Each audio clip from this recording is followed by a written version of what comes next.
Hello दोस्तों, स्वागत है आपका हमारे यूट्यूब चैनल पर। आज की इस वीडियो में मैं बात करूंगा एसआरटी टेस्ट के रीजनिंग क्वेश्चंस के बारे में। तो वीडियो को पूरा देखना, कहीं पर भी स्किप मत करना। और ये क्वेश्चन आपके जो रियल एसआरटी टेस्ट होगा उसके एकदम सेम टू सेम लेवल का ही होगा। तो वीडियो को पूरा देखना। और साथ में जो एक्स ग्रुप के स्टूडेंट हैं जिनकी रीजनिंग इतनी ज़्यादा अच्छी नहीं होती है तो वो इस टेस्ट को ज़रूर देना। और साथ में वीडियो को लाइक और अपने दोस्तों के साथ शेयर भी कर देना। और अगर चैनल को सब्सक्राइब नहीं किया तो चैनल को सब्सक्राइब भी कर लेना। तो इस टेस्ट में मैं 15 क्वेश्चन करवाने वाला हूं। और पहला क्वेश्चन है शेर, मांस, गाय। तो इसमें हमें सिमिलरिटी का क्वेश्चन पूछा है। ऑप्शन दे रखे हैं सांप, घास, कीड़ा और पशु। तो जैसे शेर मांस को खाता है तो गाय किसको खाती है? घास को। तो इसका ऑप्शन बी राइट हो जाएगा। अगला क्वेश्चन है 2 नंबर का, चिकित्सक का उपचार से वैसा ही संबंध है जैसा न्यायाधीश का ब्रैकेट से है। तो ये भी सिमिलरिटी से क्वेश्चन है। ऑप्शन दे रखे दंड, निर्णय, वकील और अदालत है। तो इसका राइट आंसर ऑप्शन बी होगा, क्योंकि न्यायाधीश निर्णय लेता है। अगला क्वेश्चन है 3 नंबर का, निम्नलिखित श्रेणी में लुप्त संख्या ज्ञात कीजिए। तो हमें मिसिंग नंबर फाइंड करना है।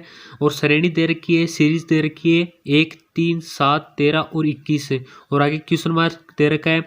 ऑप्शन दे रखे हैं 43, 31, 35 और 40। तो इसमें हमें देखना है कि ये सीरीज कैसे बन रही है। तो 1 से 3 के बीच में गैप हो गया 2 का, और 3 से 7 के बीच में 4 का, और 7 से 13 के बीच में 6 का, और 13 से 21 के बीच में 8 का। तो ये सीरीज इस तरह से ऐड होती जा रही है। 2, 4, 6, 8 और 10 है। तो 21 में अगर हम 10 जोड़ेंगे तो 31 बनता है। तो इसका ऑप्शन बी राइट हो जाएगा। अगला क्वेश्चन ब्लड रिलेशन से है। तो ये क्वेश्चन दे रखा है, यदि सोनू आपको किसी व्यक्ति का परिचय देते हुए कहती है कि यह मेरे पिता के पिता की पत्नी की इकलौती बेटी है, तो बताओ वह व्यक्ति सोनू का क्या लगता है? ऑप्शन दे रखे हैं चाची, मामी, चाचा और बुआ। तो याद रखना, आपका जो एसआरटी टेस्ट होता है उसमें रीजनिंग में ब्लड रिलेशन से भी क्वेश्चन आते हैं। तो इस क्वेश्चन को सोल्व करने के लिए मैंने छोटा सा डायग्राम बनाया है। तो इसमें बताया है कि जो सोनू के पिता यानी सोनू के दादाजी हो गए, और सोनू के दादा की पत्नी यानी सोनू की दादी हो गई, और दादा और दादी की बेटी यानी सोनू की बुआ लगती है। तो इसका राइट आंसर ऑप्शन डी यानी बुआ हो जाएगा। अगला क्वेश्चन है 5 नंबर का, यदि एबीसी को एफजीएस लिखा जाए तो बताओ पीक्यूआर को क्या लिखा जाएगा? तो ध्यान रखना, ए से एफ के बीच में 5 का गैप हो गया, बी से जी के बीच में 5 का गैप हो गया, और सी से एच के बीच में भी 5 का गैप हो गया। उसी प्रकार यदि पी क्यू आर में 5-5 का गैप करें तो इसका राइट आंसर ऑप्शन बी यानी यू वी डब्ल्यू हो जाएगा। अगला क्वेश्चन है 6 नंबर का, मोटर कार का गैरेज से वैसा ही संबंध है जैसा वायुयान का ब्रैकेट से है। तो कुछ भाई लोग बोलेंगे कि ये क्वेश्चन पिछले वाले के जैसा ही है। तो ध्यान रखना, आपके जो एसआरटी टेस्ट होता है उसमें 6 से 7 क्वेश्चन ही पूछे जाएंगे, और मैंने 15 क्वेश्चन इन 6 से 7 क्वेश्चनों को बढ़ा चढ़ा कर ही लिखा है। तो इसके ऑप्शन देख लेते हैं। ऑप्शन ए है नाव, ऑप्शन बी है हैंगर, ऑप्शन सी है पोर्ट, और ऑप्शन डी है अड्डा। तो ध्यान रखना, मोटर कार को गैराज में सुधारा जाता है, तो वायुयान को हैंगर में सुधारा जाता है। तो इसका राइट आंसर ऑप्शन बी यानी हैंगर होगा। अगला क्वेश्चन है 7 नंबर का, एम एन ओ को एल एम एन से वैसा ही संबंध है जैसा सी डी ई का ब्रैकेट से है। ऑप्शन दे रखे हैं A P E, B C D, A E P और एफ जी एस है। तो ध्यान रखना, एम एन ओ में से यदि हम एक एक कम करके लिखें तो एल एम एन बनता है। उसी प्रकार से सी डी ई में लिखें तो बी सी डी बनता है। तो इसका राइट आंसर ऑप्शन बी हो जाएगा।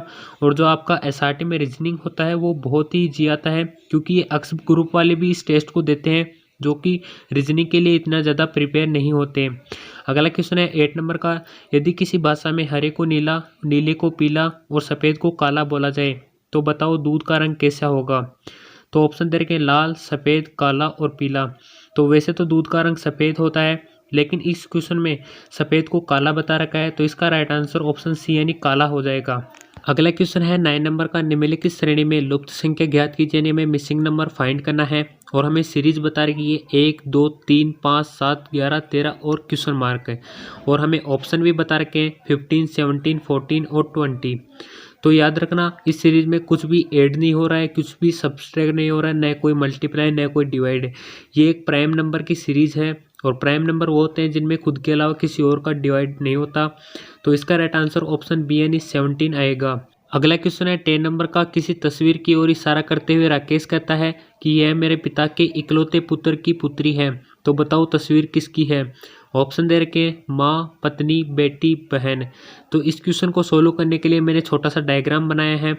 इस क्वेश्चन के अकॉर्डिंग राकेश के पिता के इकलौते पुत्र यानी खुद राकेश हुआ और उसकी पुत्री यानी राकेश की बेटी हो गई। तो इस क्वेश्चन का राइट आंसर ऑप्शन सी यानी बेटी आएगा। अगला क्वेश्चन है 11 नंबर का। एक तस्वीर की ओर इशारा करते हुए पूनम कहती है कि यह मेरे पिता के पुत्र के इकलौते भाई हैं। तो बताओ तस्वीर किसकी है। ऑप्शन बता रखे हैं पुत्र, भाई, चाचा, ताऊ। तो इस क्वेश्चन को सोल्व करने के लिए मैंने छोटा सा डायग्राम बनाया है। एक चीज़ का ध्यान रखना, जितने भी ब्लड रिलेशन से क्वेश्चन आते हैं उनको आपको डायग्राम से ही सोल्व करना है। तो इस डायग्राम के अकॉर्डिंग पूनम के पिता का पुत्र यानी पूनम का भाई हो गया और भाई का भाई यानी पूनम का भी भाई हो जाएगा। तो इस क्वेश्चन का राइट आंसर ऑप्शन बी यानी भाई हो जाएगा। अगला क्वेश्चन है 12वें नंबर का। कॉफ़ी, कैफीन, तंबाकू। ऑप्शन दे रखे हैं टनिन, नोवोकेन, चाय और निकोटीन। तो याद रखना, कॉफ़ी में कैफीन होता है तो तंबाकू में निकोटीन होता है जो कि हार्मफुल होता है। तो इसका राइट आंसर ऑप्शन डी हो जाएगा। अगला क्वेश्चन है 30 नंबर का। FGH का 6, 7, 8 से वैसा ही संबंध है जैसा CDE का ब्रैकेट से है। ऑप्शन दे रखे 1, 2, 3, 4, 5, 6, 3, 4, 5 और 2, 5, 6। इस क्वेश्चन का राइट आंसर ऑप्शन सी यानी 3, 4, 5 होगा, क्योंकि FGH ऐप आता है 6 नंबर पर तो इसका उसी से रिलेशन बता रखा है। जी का 7 नंबर से बता रखा है और H का 8 नंबर से बता रखा है। तो CDE जो कि 3, 4, 5 पर आता है तो इसका राइट आंसर ऑप्शन सी हो जाएगा। अगला क्वेश्चन है 14 नंबर का। दी गई श्रेणी में लुप्त संख्या ज्ञात करो, यानी हमें मिसिंग नंबर फाइंड करना है। सीरीज बता रखी है 61, 64, 68 क्वेश्चन मार्क और 79। ऑप्शन भी बता रखे हैं 70, 73, 71 और 74। तो इस क्वेश्चन का राइट आंसर ऑप्शन बी यानी 73 होगा, क्योंकि 61 से 64 का गैप देखेंगे तो 3 आता है और 64 से 68 का गैप देखेंगे तो 4 आता है, यानी 3, 4, 5, 6 ऐसे बढ़ता जाएगा। यदि हम 68 में 5 ऐड करेंगे तो इसका राइट आंसर ऑप्शन बी यानी 73 ही आएगा। अगला क्वेश्चन 15 नंबर का बताने से पहले मैं बता देता हूँ, यदि आप इस वीडियो पर 100+ लाइक्स कर देते हैं तो DFT टेस्ट का पार्ट 12 आपको मिल जाएगा शाम से पहले। तो 15 नंबर का क्वेश्चन है, यदि किसी भाषा में हरे को पीला, सफ़ेद को नीला और काले को सफ़ेद बोला जाए तो बताओ हड्डी का रंग कैसा होगा। तो इस क्वेश्चन का जवाब आपको कमेंट बॉक्स में कमेंट करना है। साथ में वीडियो को लाइक और अपने दोस्तों के साथ शेयर भी करना और अपना स्कोर ज़रूर कमेंट करना कि आप कितना क्या स्कोर कर पाए इस टेस्ट के अंदर।